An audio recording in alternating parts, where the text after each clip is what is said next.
Bismillahir Rahmanir Rahim. Dear viewers, Assalamu alaikum wa rahmatullahi wa barakatuh. A very warm welcome to this week's religious dialogue. Today's areas of discussion are, inshallah, we will tackle how to maintain our spirituality post the holy month of Shahr Ramadan, where we were all engaged in different areas and aspects of worship, and we felt we have got closer to Allah subhanahu wa ta'ala. But now that we are few weeks after Shahr Ramadan, how we can maintain that spirituality that we gained during the blessed month.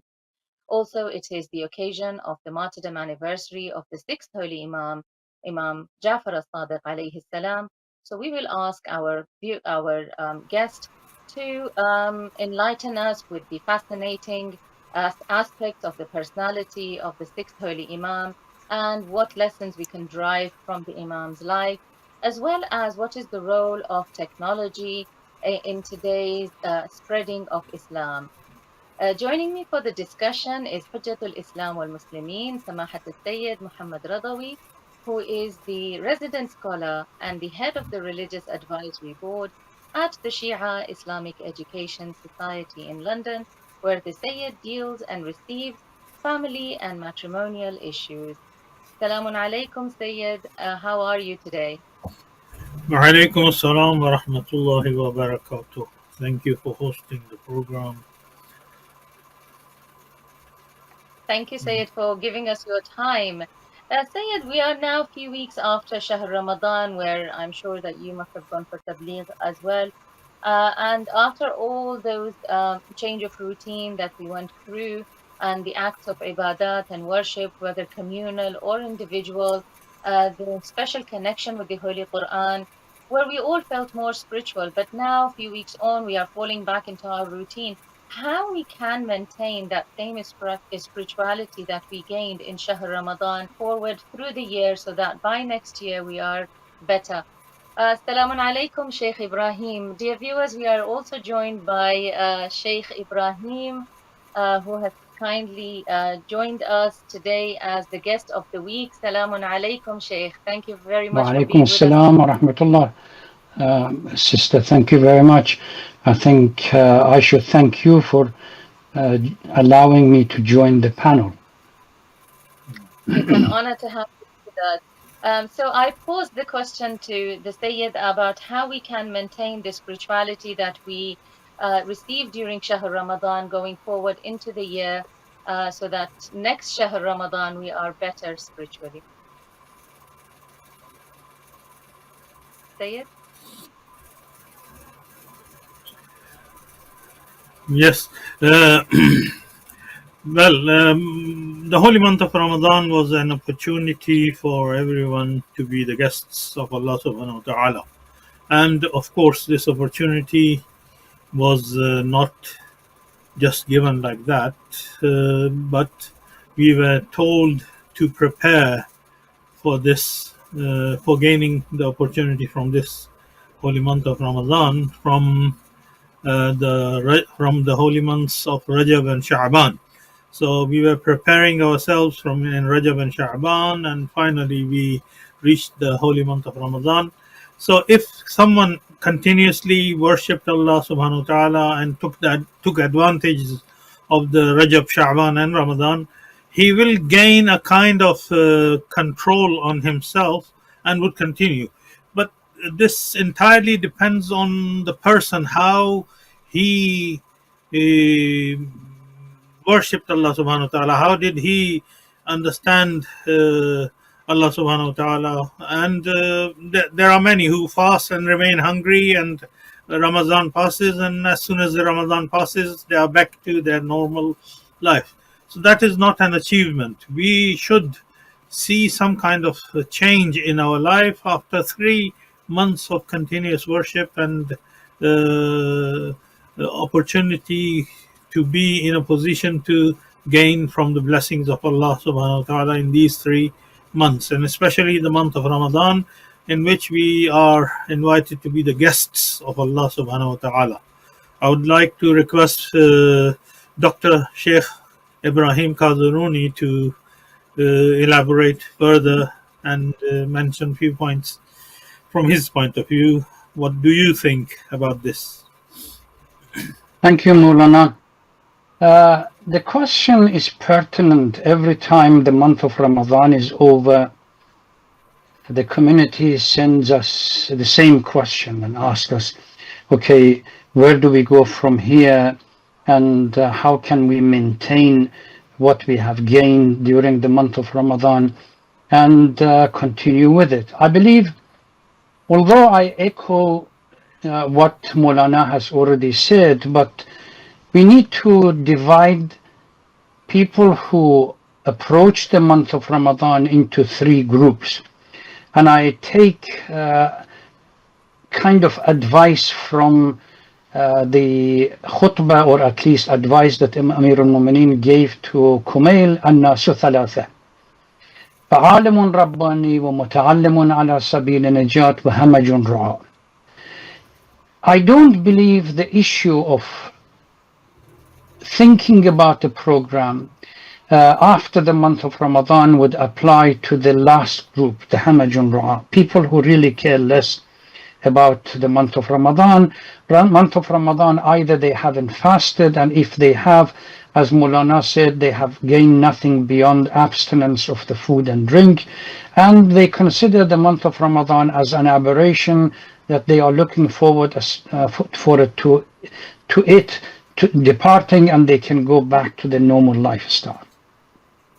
Those who are elite, that constantly in remembrance of Allah, they are the ones that understand the meaning of the month of Ramadan and lament the departure of the month of Ramadan. And here we can go to Sahifa Sajjadiyah and Dua number 45, in which Imam Zain al-Abidin really laments and weeps for the departure of the month of Ramadan.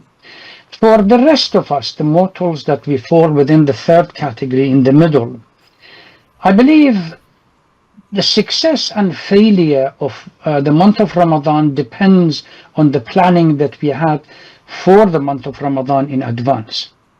If we really planned for the month of Ramadan to benefit something from it, that plan should continue, so that the month after the month of Ramadan we can continue with the blessing that Maulana alluded to, and we gain something from it. But if we really have no planning, or had no planning for the month of Ramadan, one could draw a parallel here with the resolutions that we make the beginning of the year, and then every year we make resolutions and we don't fulfill them. I would advise to go back to the previous resolutions and see what actually happened that prevented us from being able to fulfill and honor those resolutions. The same applies to the month of Ramadan. We really need to go back and find out in the previous years, what was it that prevented us from continuing to the benefit of the month of Ramadan, assuming that we did benefit from the month of Ramadan. And that requires a little bit more an assessment or analysis. What should be the ultimate blessing and gain that we should have come out with from Shahr Ramadan? I think we really need to go back to the purpose of the month of Ramadan in the first place. We understand that the verse in the Holy Quran clearly states, 183 Surah Al-Baqarah, لَعَلَّكُمْ تَتَّقُونَ. So the concept of taqwa, which in its broad sense means submission to the command of Allah and God-wariness. We become conscious of Allah subhanahu wa ta'ala in our life. And that happens when we really fulfill our responsibility to the fasting, particularly the tawbah nasuh, the sincere repentance, that we are not going to go back to the lifestyle that we have had before, and we intend to change. If that has not been achieved during the month of Ramadan, then the expectation that after the month of Ramadan is going to be different from, say, the one before the month of Ramadan It's far-fetched. Personally, one has to struggle. I'm sure Maulana Rizvi agrees with this, that the month of Ramadan is a unique form of jihad. We approach it. He was kind enough to mention the month of, you prepare yourself from month of Rajab, Sha'ban, the 2 months before, as you come towards month of Ramadan. But ultimately, you prepare yourself for a complete change.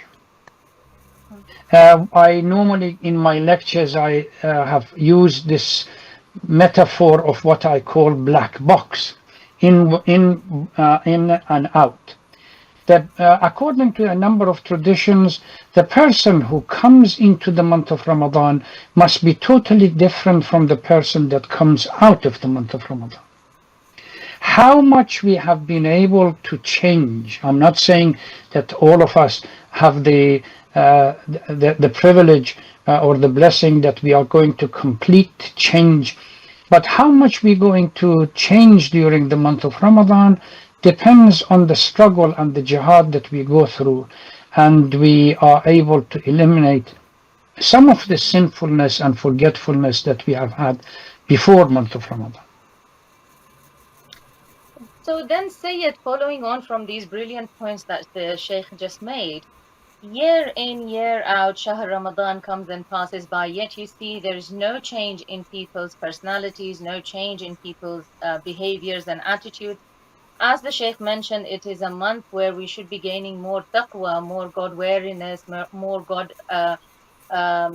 self-consciousness of Allah subhanahu wa ta'ala watching us. Yet that's not happening. So how do people need to change their mindset in order to become ready to be the recipients of the tawbah and the taqwa that we should be gaining during this month? Before we move on Well, to discussion about our sixth holy Imam, I would like you to make your final points regarding this topic, and then we will move on to discussing the life of our sixth holy Imam, inshallah. yes, I was discussing that answer to the question you raised there in Holy Quran, not in one place, in several places where Allah subhanahu wa ta'ala discusses purification before knowledge. So what we lack is the purification, and the purification starts from oneself. I mean, قُوا أَنفُسَكُمْ وَأَهْلِكُمْ نَارًا. We have to take care of ourselves first, and then our family, relatives, and people who are around us. So, in majority of the cases where deviation takes place or people are misguided, they have not followed the steps of purification. We, as non-infallibles, it is extremely important and necessary for us that we follow purification first. If purification doesn't exist, nothing will progress in our life. So there are quite a lot of people and who fast in the holy month of Ramadan, and because of lack of purification, they end up forgetting and losing the benefits they might have gained during the holy month of Ramadan uh, totally. I usually mention in my Eid khutbah and explain the meaning of Eid. Eid means something that you wish to go back for it. So if the day of Eid becomes the day where when we go back to our sins and pre-Ramadan style of life, that is not a day for celebration. The day of celebration will be only when we stick to the gains that we have achieved during the holy month of Ramadan, and continue to be the way we have become in holy month of Ramadan. Then it will be the day of celebration. Perfect. Thank you very much. Now let's move on to our second area of discussion, and that is the fascinating life and personality of the sixth holy uh, Imam, who was divinely appointed by Allah subhanahu wa ta'ala to succeed Prophet Muhammad sallallahu alayhi wa alihi wa sallam. Shaykh Ibrahim, if you could shed some light onto the personality of the sixth holy Imam, Imam Ja'far as-Sadiq alayhi salam, who was famous particularly for his spreading of divine knowledge, of pure Islam. If you can tell myself and the viewers more about this holy Imam and how we can associate with him and get closer to him. I will try to say something about the multifaceted character that Imam Ja'far al-Sadiq has. Unfortunately, I have to make this statement. We as Shias are very selective when it comes to few Imams. We know little bit about the life of Amir al-Mu'mineen, and then we go to Imam Hussain and possibly Imam Ja'far al-Sadiq, Imam Rida, and then the living Imam. That's it. We really don't spend huge amount of time assessing and analyzing the rest of the Imams and their lifestyle and what did they do, the contribution that they made for the well-being of the Shia community. Imam Ja'far al-Sadiq is one of those Imams that unfortunately, beyond the fact that he's considered to be the founder of the Ja'fari, this is what well known, the Ja'fari school of theology, we don't spend much time assessing his life and the contribution that, the vast contribution that he made. The success of Imam Ja'far al-Sadiq actually rests on the previous Imams before him, particularly Imam Zain al-Abidin and Imam Muhammad al-Baqir, and the way they approached after the demise of Karbala and the incident of Karbala, Ahlebait and particularly Imam Zain al-Abidin realized that to change the established power, the corrupt power, one cannot rest or rely on the existence of what we call the political base within the Shia community or the Muslim community in general. So they had to construct the base from the beginning. Imam Zain al-Abidin starts by buying at least, they say, 1,000, according to a hadith, 1,000 slaves, frees them, teaches them, and sends them around various parts of the Muslim world. So they become the nucleus for the Shia community as they develop. Imam Muhammad al-Baqir comes, alayhi salatu wasalam, and builds on the work of Imam Zain al-Abidin, and Imam Ja'far al-Sadiq comes and builds on the work that he did, that his father did.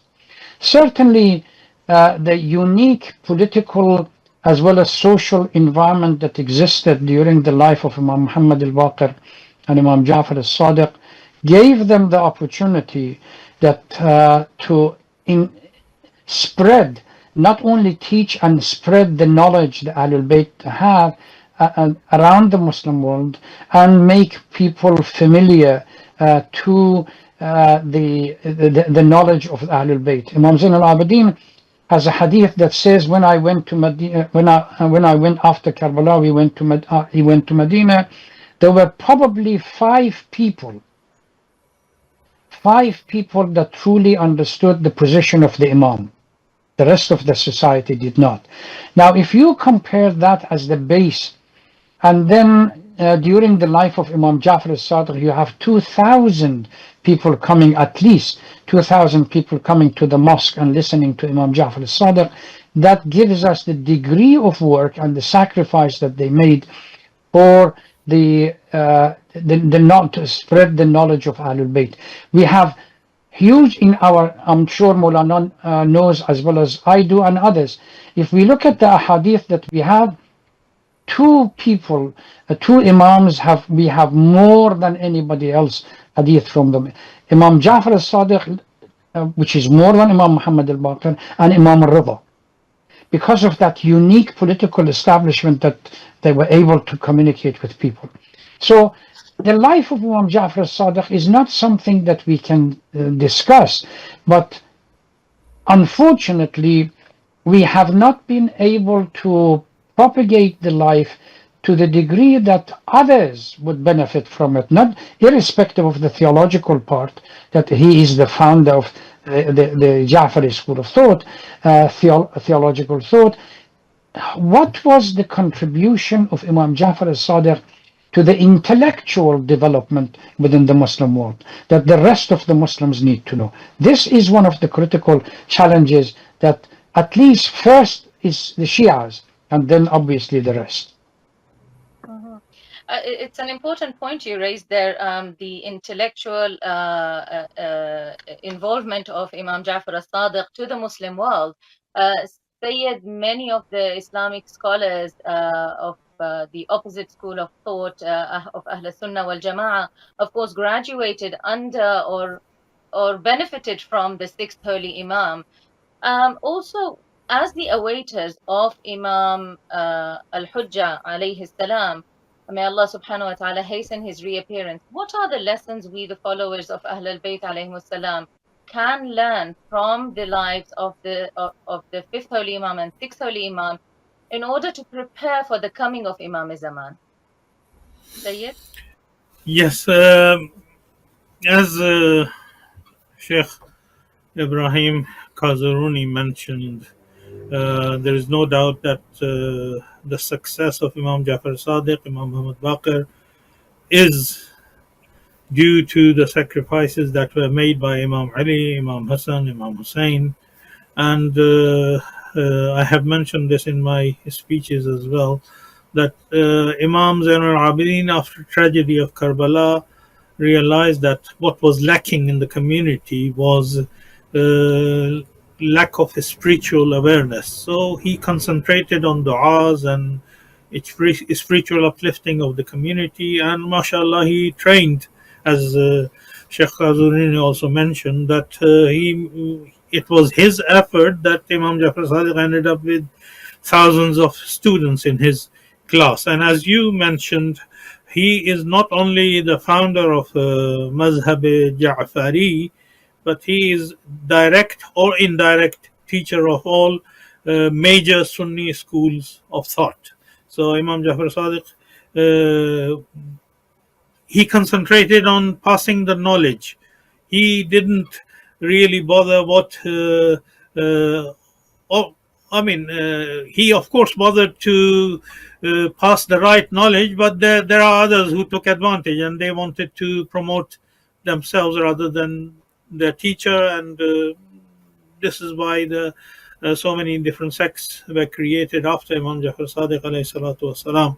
And of course they had lots of challenges that they had to face. Imam Jafar Sadiq personally also was a victim of those challenges, and he had to deal with all of them. But he did not give up. He continued to teach and educate, because he knew that and there were two sciences that he basically concentrated on: irfan and science. He brought all other knowledges and sciences into the Muslim world and elaborated on it and criticized it, and introduced the Islamic point of view in his classes, and he was not afraid of discussing those matters. There is famous hadith from Imam Jafar Sadiq alayhi salatu wasalam. Although the hadith, when you look at it, could be looked at as a symbolic explanation, but it has a deeper meaning. For example, he says, "Al-ilmu sab'atun wa ashiruna harfan, fajami'u ma ja'at bihi ar-rusul harfan, falam ya'rif an-nasu hatta al-yawm غير الحرفين فإذا قام قائمنا أخرج الخمسة والعشرين حرفا." Then he explains further that actually the knowledge that has been taught is only two words, two letters, and 27 letters. From 27 letters, only 2 letters have been taught to the people, and 25 are still remaining, and Imam Mahdi Ajalallah Ta'ala Farajuhu will come and complete that. Some people have criticized this hadith, and he says, what does it mean, 27 letters? What he is trying to say is that only two, in the modern language we could say only 2% has been taught, and more than 25% is left untaught, and Imam Mahdi Ajalallah Ta'ala Farajuhu will come and disclose the remaining knowledge to everyone. And with the development in the modern world, we are witnessing that only, for example, if I just compare 10 years ago with today, we have far more advanced than compared to 10 years ago. So, inshallah, by the time Mahdi Ajalallah Ta'ala Farajuhu will come, there will be doors and facilities available to explore those remaining 25 letters or remaining knowledge that Imam actually elaborated on and discussed about it, that there is so much to learn and we are still illiterate. Actually, there is a saying, and might be a hadith as well, the person who doesn't know that he doesn't know is the most illiterate person. So we need to continuously learn and study and educate ourselves. It's fascinating. This hadith just shows what an ocean is knowledge. It's a real huge ocean. Sheikh Ibrahim, before we move on to our third area of discussion, as the Sayyid mentioned, Imam Jafar as-Sadiq was a pioneer in many sciences and he disseminated knowledge in many areas. Just for the benefit of myself and the viewers, if you could comment a little bit on the areas that of knowledge that Imam Jafar as-Sadiq alayhi salam taught. Sure. Sister, we have to understand that unique, during the life of Imam Muhammad al-Baqir and Imam Jafar al-Sadiq, the social and political condition and circumstance that prevailed on during that area on the Islamic world created a unique opportunity in which, as Islam came into contact with different civilization, whether it was Greek civilization, Persian civilization, Indian civilization, Chinese civilization, or African civilization, as Islam came into contact with these civilizations, began to take knowledge from these civilizations, percolate it through the Muslim society, and reach the center of knowledge at that time, which was Medina. And if Imam Jafar al-Sadiq, Imam Muhammad al-Baqir, but particularly Imam Jafar al-Sadiq were not present, I think we would have had the same deficiency that Christianity suffered at the early part when it came into Hellenistic, as well as some other philosophical and Greek philosophy, that they did not have the narrative to respond.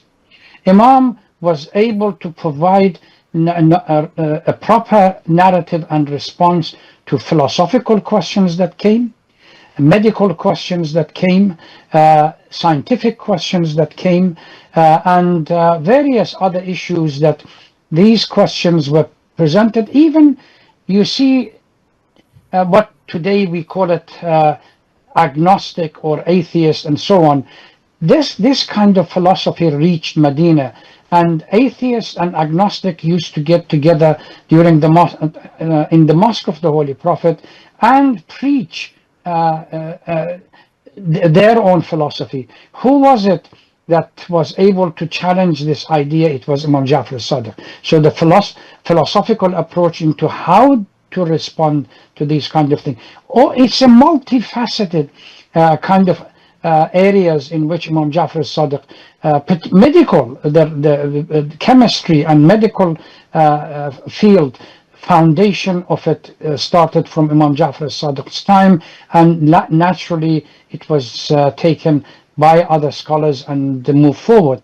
But Imam Jafar al-Sadiq could be quite easily called the father of, or the founder of all the knowledge that we have in the Muslim world, in all aspects. Unfortunately, what happened after the departure and the tyranny that came to dictate the Muslim world did not create the opportunity for people to benefit from his successes. Thank you very much for this comprehensive answer, Sheikh Ibrahim. Let's move, we are down to our last 10 minutes of the program now. Let's move on to the third area of discussion, and that is about the modern artificial intelligence and information technology. Of course, back then we needed the imams in order to go and ask knowledge and gain information from their divinely given knowledge. But today we type anything in Google or on ChatGPT and we get the answers. How do you foresee the use of artificial technology in the advancement of religion? And I will start this question with you, Sheikh Ibrahim. Well, Sister Zainab, I think first we really need to start with what we call a workable definition of what do we mean by artificial intelligence. Unless we are quite clear of the definition what AI is, or as the Minister of Education here in the United States a few days ago called it A1. So now we have a Minister of Education in the United States that cannot distinguish between AI and A1. God help the education system in the United States. So when we talk about artificial intelligence, exactly what is it? Artificial intelligence, in a nutshell, is a computer program that stores huge amount of information. And when you ask the question, with the speed of that computer is such that it can access its own stored information and come up with some kind of answer to the question. It cannot create beyond what already has been programmed and exists in its memory. If you pose a particular question that nobody has posed before, and nobody has programmed the computer or nobody has given it the answer, the artificial intelligence stops. So the role of artificial intelligence is going to increase, certainly, as we have more and more programs, faster computers, and more information being available. But artificial intelligence is not going to substitute that divine knowledge that Ahlebait had, that immense, limitless knowledge that Ahlebait had. Probably, as Maulana alluded to it, even the best of the Chinese and the American versions of this AI would still operate within the 2% that Imam Ja'far Sadiq was talking about. It's not creating beyond it. So it's going to be around. We have to understand it. We have to understand how to deal with it. I tried checking it myself and testing AI, and I posed few questions. The answer was standard, nothing unique that came out of it. So it came out with set of answers. I put my name down. I said, what do you know about this person? Everything that existed in the media came out, but nothing about my background. Because my background, what happened to me early on, wasn't available in the media or in the storage capacity. So that clearly shows the limit. And I'm sure if Maulana goes, or yourself, Sister Zainab, you go and ask artificial intelligence about yourself, certainly whatever exists in the media is going to come up. But beyond that, what the program has not been the mind has not been programmed for it, is going to lack. I would leave it to Maulana to finish it. Very fascinating, the limitations that you have pointed out of artificial intelligence and these computer programs. Sayyid, Sheikh Ibrahim mentioned a very important point, is that AI cannot substitute the divine knowledge that we gain from the representatives that have been sent by Allah subhanahu wa ta'ala to guide us. But based on this, there is a question that often arises, is that in the presence of so much information and the availability of so much information, will AI, and this will be my final question on which we will end the program inshallah, will AI in the future come a time where AI will replace the system of marja'iyyat? Well, of course not, because as Maulana Sheikh Ibrahim Kazerooni mentioned, computer or artificial intelligence gives you whatever is available, as his own past background was not available on it, because nobody had given any information about it. And I would add to that and whatever our enemies would have added into artificial intelligence would definitely come up. So sometimes the enemies are more advanced in feeding the information into artificial intelligence, and that's why they don't get the right answer from it, and the answer is usually biased. Imam Ali ibn Abi Talib والسلام, actually there is a hadith from him that he predicted and he wished, in other words we can say he wished that this is what will happen. And in what he is wishing, he is not wishing artificial intelligence, he is wishing pondering and research and success of the Muslim Ummah uh, uh, and Muslim Ummah's progress. So this is what we should aim, according to what Imam Ali ibn Abi Talib والسلام, used to wish. He used to say, كأني أنظر إلى شيعتنا بمسجد الكوفة وقد ضربوا الفساطيط يعلمون الناس القرآن كما أنزل.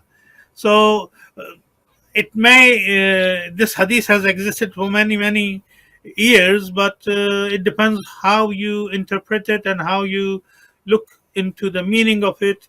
And if you try to think deeply, you will come to conclusion that Imam Ali ibn Abi Talib والسلام, is expressing his desire of intelligence, expressing his desire of his ummah becoming more knowledgeable. He wants the ummah to be pondering and doing research on ulum al-Quran, because we believe la ratbin wa la yabisin illa fi Quran or kitabin mubin, that there is everything in Quran. All we need is to ponder and do research and think deeply. Of course, artificial intelligence can help. I would say the Maraja Taqleed, or the people who are becoming mujtahid, compared to 60, 70, 100 years ago, they are finding it much easier due to artificial intelligence to reach to the hidden hadith and narrations that it would have taken ages for them to find it. Yes, it has helped, it will help, but definitely artificial intelligence will not replace the position of a marja or imam or pious leader, because what artificial intelligence would lack is piety and true knowledge. And Yeah. that's Can I important. interject here, Sister Zainab, 1 second, add to what Maulana just said? You said whether AI is going to replace marja'iyya, or what is marja'iyya and what is ijtihad? Ijtihad and marja', I mean the person, if we were to leave the individuals, the process by which all of these grand scholars are going to go through predicates and rests on a number of components. Number one is the knowledge of all the ahadith that exist and from Ahlebait, to be able to disseminate these ahadith into various categories, 63 different categories of hadith that we have, and be able to choose, number one, the most mutawatir, sahih, etc. of these ahadith. That's number two. Number three, understand the Arabic text and particularly the early classical Arabic to find out exactly what they mean. All of these AI can do. As Maulana said, you can program AI to have the entire collection of ahadith that we have and program it to be able to disseminate the weak from the strong. But there is one point missing that the AI cannot do, and that is the personal input of a pious individual after going through all of these, to say, between me and Allah, what is my conclusion of this? I don't believe AI at this stage has the capability to do so. On that point, I agree that AI is a supporting tool, but it cannot, as you mentioned, replace the spiritual guidance that we can gain from a pious person. With this, I'd like to thank a special thank to our guests today. A special thanks to you, dear viewers, for joining us today. Join us again next week for another discussion. Until then, I leave you all under the care and protection of Almighty Allah. Fi amanillah.